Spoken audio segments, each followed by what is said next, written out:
Hey everybody, welcome back. So I'm just opening the space here, and I'm starting these out a little different than my tarot because energetically these messages from Mary feel different. So I just want to call in the energy of Mary Magdalen with you guys and ask that whatever messages come through are for our highest good, and also that these messages find whomever they're meant to find in the perfect way, in the perfect time. So whenever you land on this reading, it's when you needed to hear the message. They are timeless.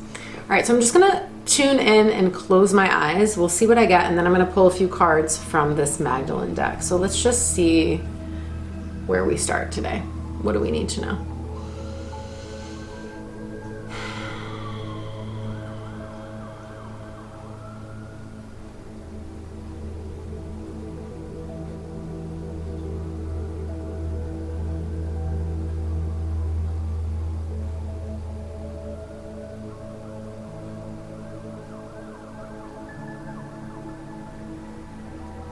Okay, so I'm seeing two things. She's saying like every step on the path is unique for you.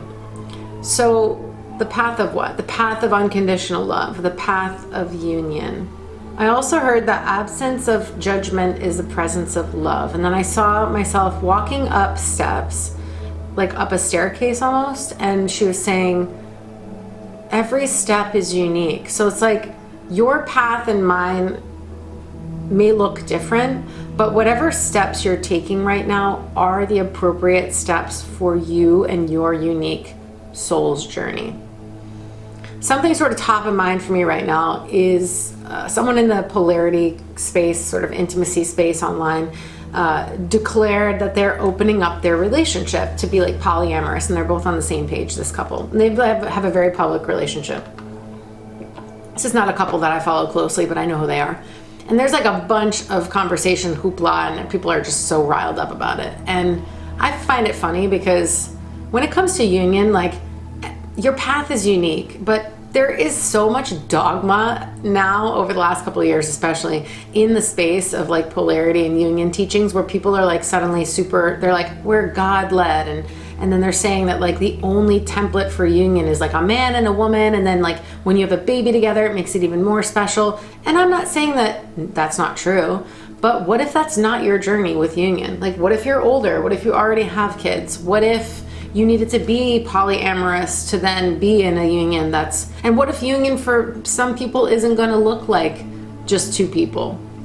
Who am I to say that that's not true? Who am I to say that they're not at a level of consciousness where they can practice, or that it's not just another step on their journey of embodied experience? I wouldn't know devotion the way that I want it and experience it now had I not been in a more open relationship. I was in an open relationship. We weren't all on the same page, but like it was an open relationship. And I have no regrets. Like I'm so glad I experienced that contrast and the shadow work around my own jealousy and envy, possessiveness, control issues, insecurities. Whoa, I did some deep, deep shadow work in that situation.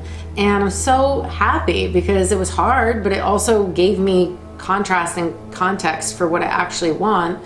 I also ended up in a lineage of Buddhism practicing guru yoga, which is basically choosing a teacher. The teacher says, yes, I'll be your teacher. And then you practice with that teacher for the rest of your life. It's just like being in a spiritual partnership with a romantic partner.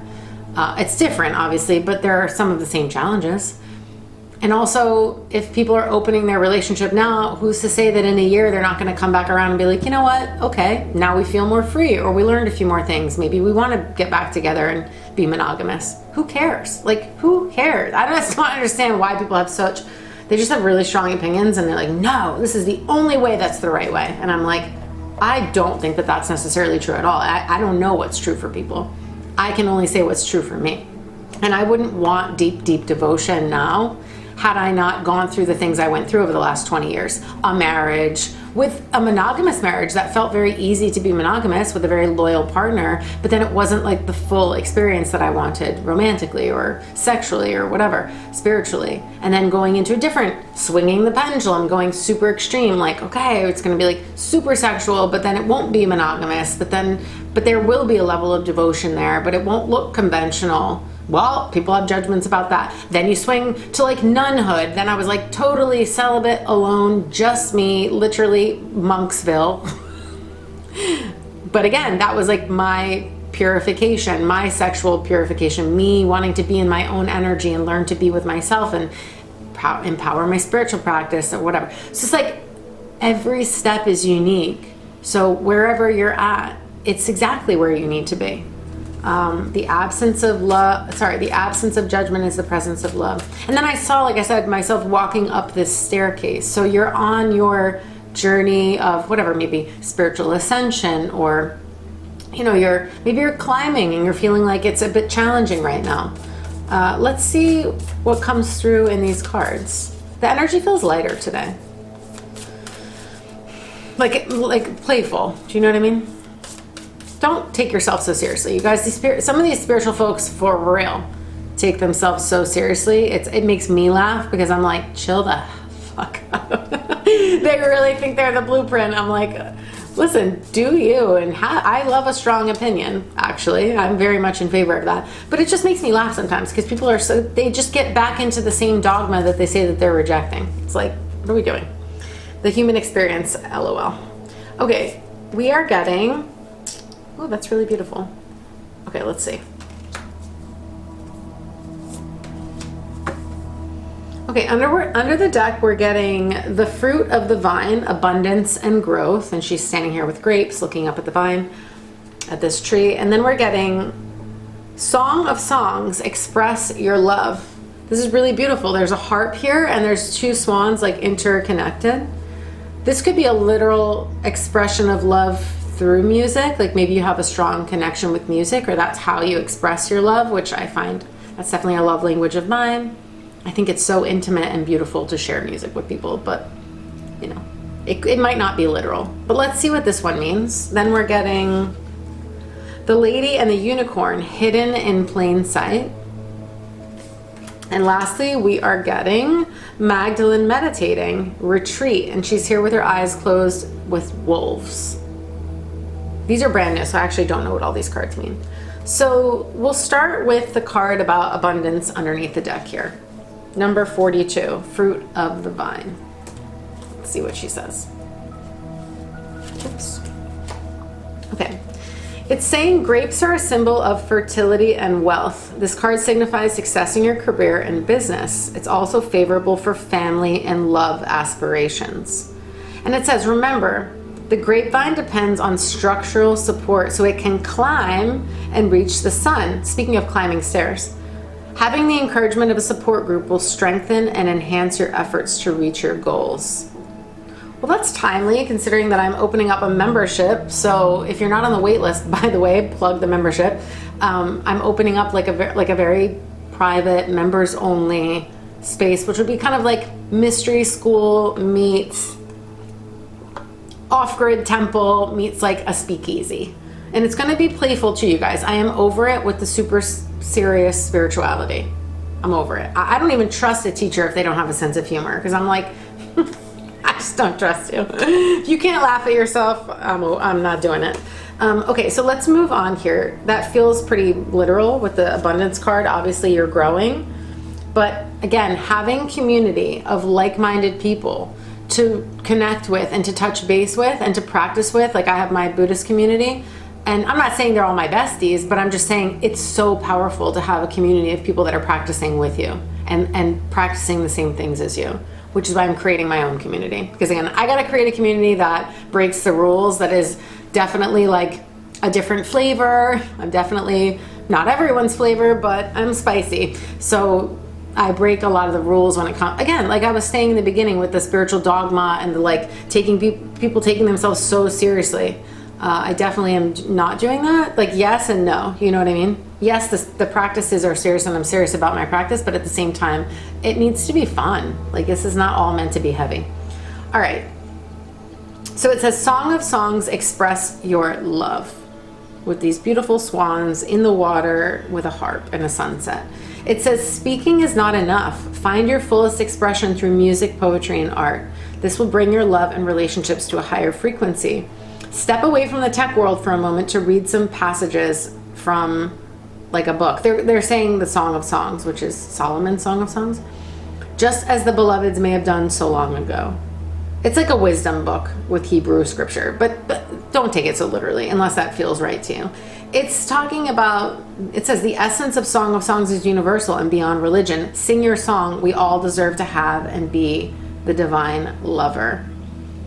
To me, that's very much like it's time to find a way to express your love. And if you're not in a romantic partnership, maybe you're single, like that doesn't mean you should be cutting yourself off from eros, from pleasure, or from an expression of love.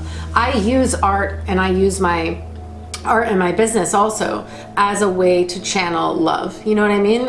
Or to transmit love. I use also like my Instagram for visuals and music. I make playlists. Like there's so many ways to express love. It doesn't just have to be in a romance, or you express it with your friends, or you express it with yourself, and you have your own rituals of love. So don't cut yourself off from love and eros just because you're alone. If you're in a relationship, this is a sign to maybe open up a little bit more, or to be more vulnerable in your expression, or to find maybe other ways to express your love beyond just one way. Maybe it's beyond just sex or beyond just talk. It said speaking is not enough. So going beyond speaking. I mean, in a deep spiritual connection, at least in my case, like you can communicate without speaking. You can communicate both with one another in physical space together, but also from a distance. Like you can have a telepathic connection. It goes so far beyond just words. Or you're in the room, but you can feel what the other person is feeling or wanting to say without needing to say a word. Or do you know what I mean? Like it's so beautiful. It's like a dance. So what else? We're getting Hidden in Plain Sight, The Lady and the Unicorn. This is about sacred teachings. Like they're going to be for the ears ready to hear and the eyes ready to see, but a spiritual teaching or something significant could be hidden in plain sight, and if you're not ready to receive it, you won't see it. So it says, not everyone will comprehend your work and creations. Those that do will be enlightened by their meanings. Those that don't are not ready for them. Straight up. Parables can be comprehended on many levels. The lessons gleaned depend on a person's knowledge, experience, and capacity for insight.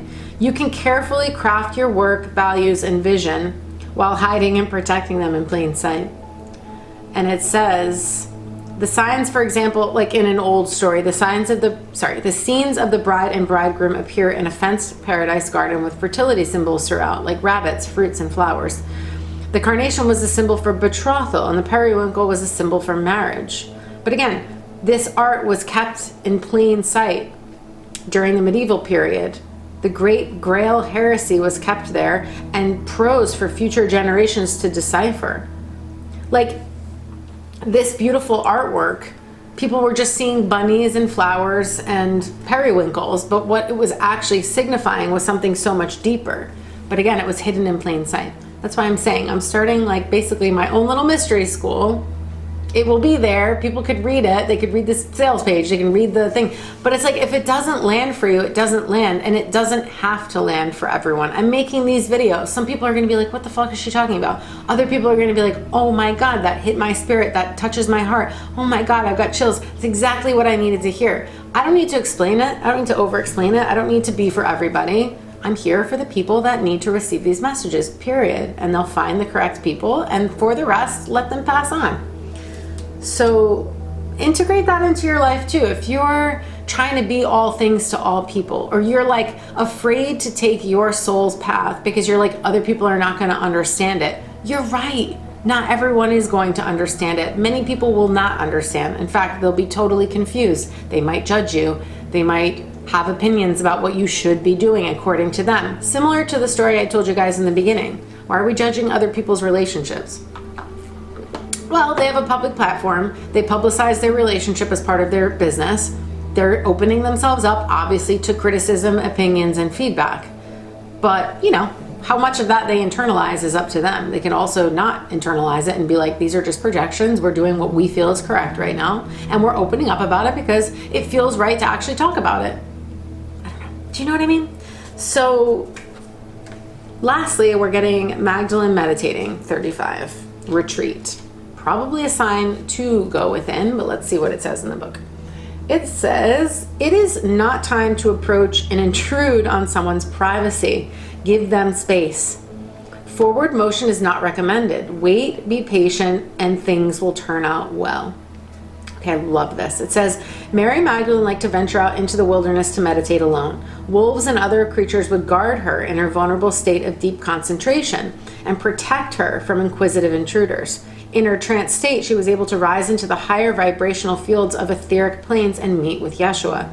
In this way, her knowledge and teachings for her disciples would increase and expand. And it says, the Gospels tell of a man who followed Mary into the wilderness to see what she did there. A pack of wolves surrounded him, staring silently. When Mary appeared, she rebuked the disciple for disturbing her without having been invited. She was often called the mistress of the forest because she could commune with wild creatures and they were honored to protect her from harm. And it says, as guardians, animals have highly developed senses that recognize the different vibrations and intentions emanating from humans. You can reach deeper levels of consciousness when you feel protected by animal allies. That's interesting. I don't think that that's necessarily literal. Perhaps you call in an animal. Maybe you have like spirit animals or guides, and I have always felt very connected with the wolf energy.